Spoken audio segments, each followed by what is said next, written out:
Hello everyone, welcome to Nursing Chronicles YouTube channel. आज की इस वीडियो में हम कुछ इंपॉर्टेंट मल्टीपल चॉइस क्वेश्चन को देखेंगे। सबसे फर्स्ट क्वेश्चन है, nursing officer must monitor a patient receiving chloramphenicol for adverse drug reaction. What is the most toxic reaction to chloramphenicol? Nursing officer को एक क्लोरामफेनिकोल रिसीव करने वाले पेशेंट को adverse drug reaction के लिए मॉनिटर करना है। क्लोरामफेनिकोल का मोस्ट टॉक्सिक रिएक्शन क्या होगा? Option A lethal arrhythmia, option B malignant hypertension, option C status epilepticus, option D bone marrow suppression. Right answer है हमारा यहाँ पर option D bone marrow suppression. Chloramphenicol का मोस्ट टॉक्सिक रिएक्शन होता है bone marrow suppression. Next question है हमारा, which of the following is included in orange theory? निम्न में से कौन सा ऑरेंज थ्योरी के अंदर इंक्लूड किया गया है? Option A maintenance of a sufficient intake of air, option B self esteem, option C love and belongings, option D physiological needs. Right answer है हमारा यहाँ पर option A maintenance of a sufficient intake of air.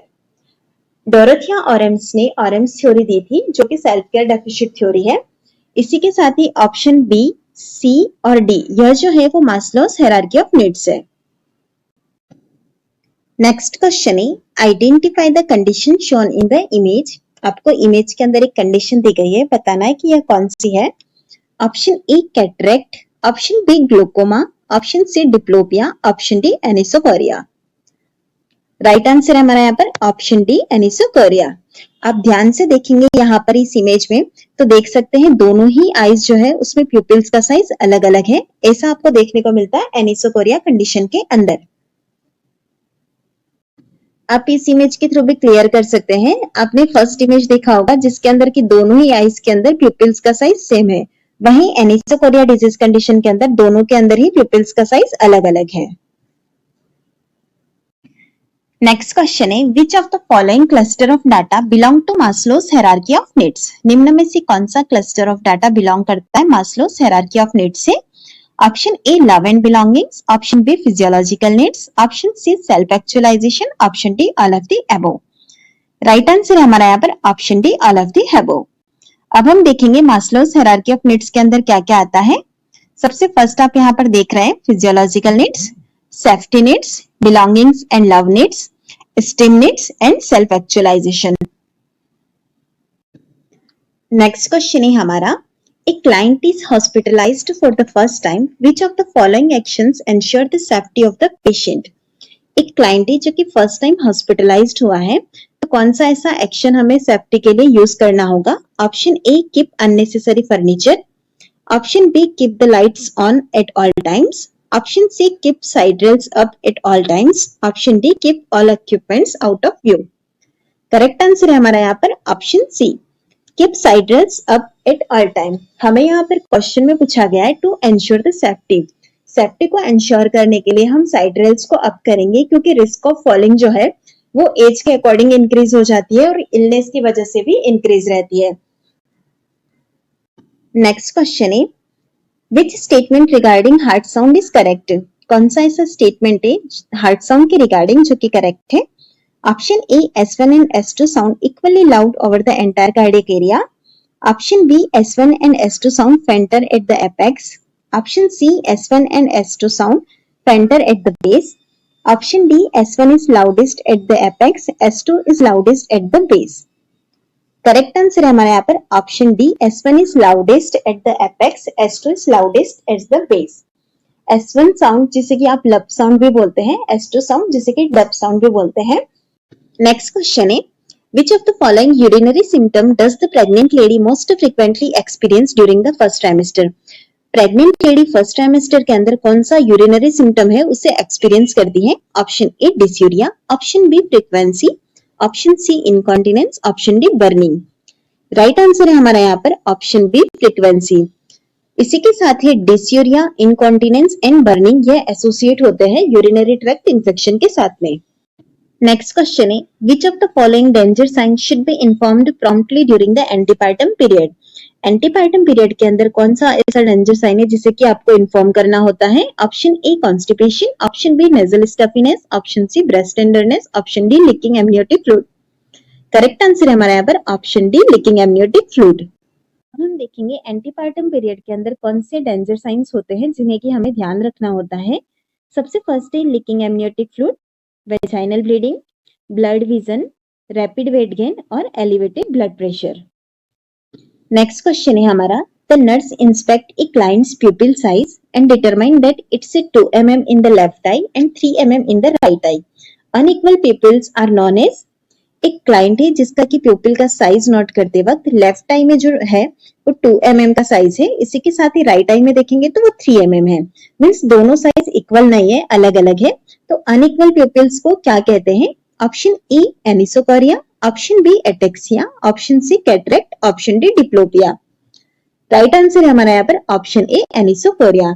इसका हम previously image based question भी देख चुके हैं। नेक्स्ट क्वेश्चन है हमारा, a nurse discourages a patient from straining excessively when attempting to have a bowel movement. What physiological response primarily may be prevented by avoiding straining on defecation. एक nurse है जो कि पेशेंट को discourage करती है straining के लिए। जब बॉवेल मूवमेंट होता है तब एक्सेसिव स्ट्रेनिंग नहीं करनी चाहिए। कौन सा ऐसा फिजियोलॉजिकल रिस्पांस होगा जो कि प्रिवेंट कर सकते हैं हम अवॉइड स्ट्रेनिंग से? Option A incontinence, option B dysrhythmias, option C faecal infection, option D rectal haemorrhoids. Correct answer है हमारा यहाँ पर ऑप्शन बी डिसरिथमियास। जब भी excessive straining on defecation person करेगा तो वो अपने ब्रीथ को होल्ड करके बियर डाउन करता है, जिसकी वजह से कि इंट्राथोरेसिक और इंट्राक्रेनियल प्रेशर इंक्रीज होता है। तो इसकी वजह से हमें डिसरिथमियास, ब्रेन अटैक और रेस्पिरेटरी डिफिकल्टीज जैसी कंडीशन देखने को मिलती है। नेक्स्ट क्वेश्चन है, which of the following is the meaning of PRN. PRN का मीनिंग क्या होता है? सिंपल सा क्वेश्चन है। Option A when advise, option B immediately, option C when necessary, option D now. Correct answer है हमारा यहाँ पर option C when necessary. Next question है, a client with a neostoma who has not had a bowel movement since surgery last week reports nauseous. What is the appropriate nursing action? एक client है जिसका कि न्यूस्टोमा है और last 1 week पहले ही उसका surgery हुआ था, उसे अभी तक बॉवेल मूवमेंट नहीं हुआ है और वो नॉजियस फील कर रहा है। ऐसी सिचुएशन के अंदर क्या एप्रोप्रिएट नर्सिंग एक्शन होगा? Option A prepare to irrigate the colostomy, option B after assessing the stoma notify the surgeon, option C assess bowel sounds and administer antiemetics, option D administer a bulk forming laxative and encourage increased food and laxatives। Correct answer है हमारा यहाँ पर option B after assessing the stoma notify the surgeon. सबसे पहले हमें यहाँ पर assessment करना होगा, इसके बाद नोटिफाई करना सर्जन को। नेक्स्ट क्वेश्चन है, during the induction stage for treatment of leukaemia the nurse should remove which items that the family has brought into the room. एक ल्यूकेमिया वाला पेशेंट है, उसके इंडक्शन स्टेज के अंदर ट्रीटमेंट के उसके फैमिली मेंबर्स जो है वो कोई आइटम्स लेकर आए, तो कौन सा वाला ऐसा आइटम है जिसे कि हमें रूम से रिमूव करना होगा? Option A book, option B picture, option C a sachet of lavender, option D air brush. Correct answer रहेगा हमारा यहाँ पर option C a sachet of lavender. Next question है, during phototherapy the nursing measures include all of the following except. Phototherapy के दौरान कौन सा ऐसा नर्सिंग मेजर्स है जो कि यूज में नहीं लिया जाता है? Option A observation of hydration status, option B dressing a baby with clothes, option C maintenance of temperature, option D covering eyes and genitalia. Right answer है हमारा यहाँ पर option B dressing a baby with clothes. जब भी किसी neonate को हम phototherapy के अंडर में रखते हैं तो उनका हाइड्रेशन स्टेटस और टेम्परेचर हमें मेंटेन करना होता है। इसी के साथ ही हमें फोटोथेरेपी की लाइट के अंडर में बेबी को विदाउट क्लोथ्स रखना होता है, लेकिन आइस और जेनिटलिया को कवर रखना होता है। नेक्स्ट क्वेश्चन है, a patient has recently experienced a myocardial infarction within the last 4 hours, which of the following medications would most likely to be administered. एक पेशेंट है एमआई वाला जिसने कि लास्ट 4 आवर्स में ही एमआई को experience किया है। ऐसी कंडीशन के अंदर आप कौन सा मेडिकेशन एडमिनिस्टर करेंगे? Option A warfarin, option B एंटीजी, option C atropine, option D streptokinase. Correct answer है हमारा यहाँ पर option D streptokinase. Within 4 to 6 hours of MI streptokinase देते हैं जो कि क्लॉट को रिजॉल्व करने में काम आती है।